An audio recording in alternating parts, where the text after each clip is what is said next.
to continue our discussion of culturally responsive teaching, I want to branch out and talk about multicultural literature and how to include that in your class. And you can even go beyond the classroom and in learning how to include this like at your workplace. And I'll briefly talk about that too as we move through. When we talk about multicultural literature, we're referring to books or texts like articles, books that reflect diverse cultural groups, including differences in race, ethnicity, language, religion, gender, class, ability, and global perspectives. And these works center the lived experiences, histories, and worldviews of groups often marginalized in mainstream curricula. So, to increase cultural sensitivity, readers should consider historical and contextual context. So, you need to understand the social structures, historical events, and cultural norms that shape characters' experiences in these books that you're looking at. Attend to authentic voices. So recognize whether the author is writing from personal or community experience, which often leads to more accurate and meaningful representation. Also, you need to be able to identify stereotypes and challenge bias. Analyze how the text portrays individuals and groups. Quality multicultural literature, it avoids caricatures and stereotypes and present characters as complex and fully human. And then also, it is okay to reflect on your own worldview. Ask how your assumptions shape the way you interpret the story and how the text challenges or expands your perspective. Look for themes of identity, resistance, resilience, and social justice. These often reveal the deeper cultural messages embedded in the literature. Also, how does multicultural literature build cultural awareness and sensitivity? Well, it encourages empathy. So, readers gain insight into experiences and differences from their own, fostering emotional understanding. Also, it's going to challenge stereotypes. Authentic stories disrupt those one-dimensional or inaccurate images of people and cultures. It builds knowledge of histories and traditions.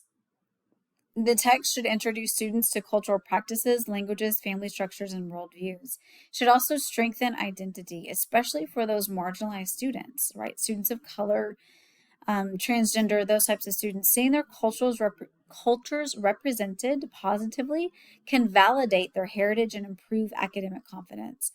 Promotes respect and inclusion by expanding what is considered normal or valuable. Multicultural literature supports more respectful interactions in diverse classrooms. So you want to look and you want to ask, how can I incorporate this into my class, right? Or even work. If you come into what I recommend you do at work is if you come into people or groups of people that you are not familiar with, research, right? Go and read an article, go and read a book, go and read like Google and find out more about them and why they act that way or why they dress that way or why are they wearing that on their head? Why are they covering their face? Why do they speak that way? Why do they stand up when certain people walk into the room? Why do men not touch women? Why do women not touch men in certain cultures and beliefs and religions? If you don't know, look it up and find out so that you can understand, right? So what I want to read to you just very quickly, this is more of a picture book. So it's a book told in stories, but this is a book called Julian is a Mermaid. So this book was written by Jessica Love, and this is about, it's centered in New York, or the setting is New York, and it talks about the mermaid parade that happens in New York. But really the story is about like gender identity and kind of like inclusiveness. And so you guys probably have heard me talk about my son and having a little boy at home. He's 8 now. And his father and I have always had this understanding. We just let him express himself however he wants, as long as it's, not hurting anyone else and as long as it's positive. So he has long hair and we're totally fine with that. He likes to dress up. When he was little, his favorite color was rainbow because he liked all the colors. He couldn't choose just one. And so he would wear rainbow stuff all the time. And very quickly, we noticed that going out, people would start to stare at him and look at him differently. Like, why are you forcing your son to wear gay pride? And it's like, we're not. He actually chose this outfit. Like, we did not force that on him. That's what he wanted to do. He wanted to paint his nails. He wants his hair long. That's just who he is. That's how he expresses himself. As he's gotten a little bit older, He is all boy now. He is very masculine. He still likes to paint his nails. He still likes to sometimes wear my jewelry. That's just him expressing himself. But that doesn't mean that there's anything wrong with that. So as we're going through that, just think of this as, one of those, like, be open-minded as we're going through this book. So Julian is a mermaid. This is written for Nana. And for those of you that don't speak Spanish, there's a couple things that you should know. Abuela means grandmother. And then when she refers to him as mijo, so that's mi hijo, my son. Mijo is like the conjugate, it's like the shortened version of mi hijo. So mijo means son, and it's a term of affection. So those are the two like vocabulary words that maybe you should know as we're moving through this for those non-Spanish speakers. This is a boy named Julian, and this is his abuela. And those are some mermaids. Julian loves mermaids.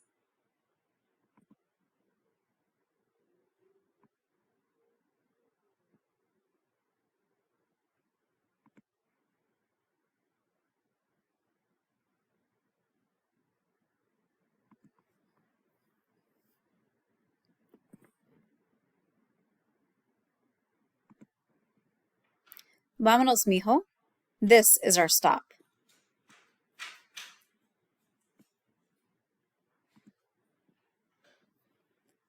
Abuela, did you see the mermaids? I saw them, mijo. Abuela, I'm also a mermaid. I'm going to take a bath. You be good.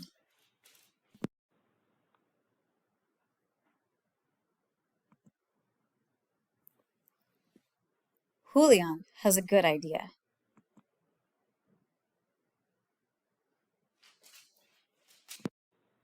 Oh, uh-oh.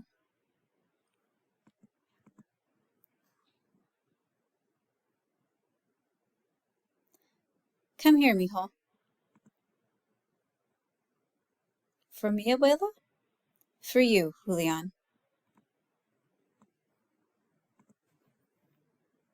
Where are we going? You'll see, says abuela. Mermaids, whispers Julian. Like you, mijo. Let's join them. And they do.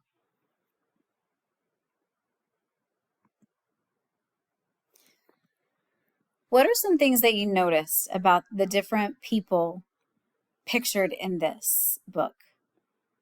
Notice skin tone. Notice the language that is used.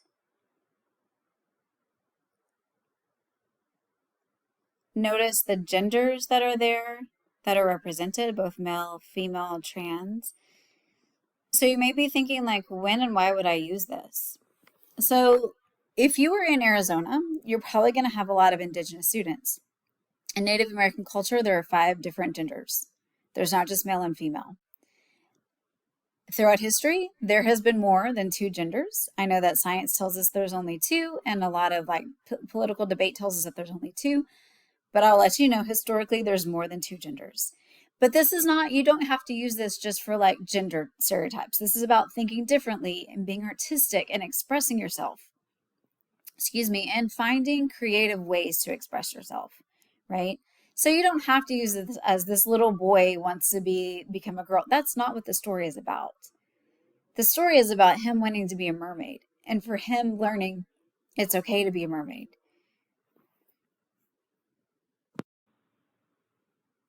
So this week's assignment, I want you to go out, and you can Google this, right? Google multicultural literature or multicultural books, K through 12 books that you can read, elementary books.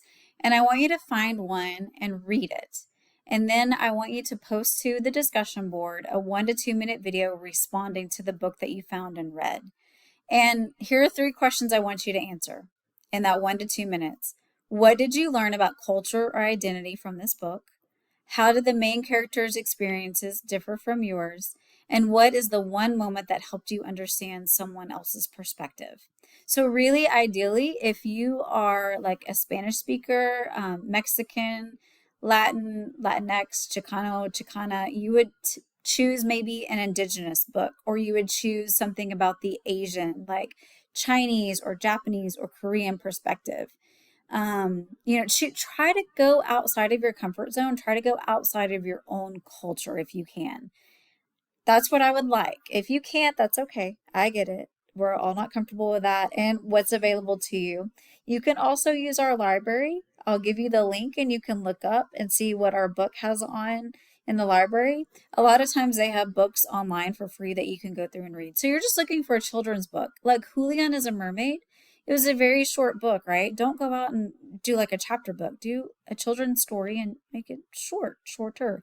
But it does need to be a multicultural book, right? It can't just be like Chicka Chicka Boom Boom about the ABCs. It can't be that. It cannot be like The Hungry Caterpillar or Brown Bear, Brown Bear. Choose something that talks about another culture in order to complete this assignment.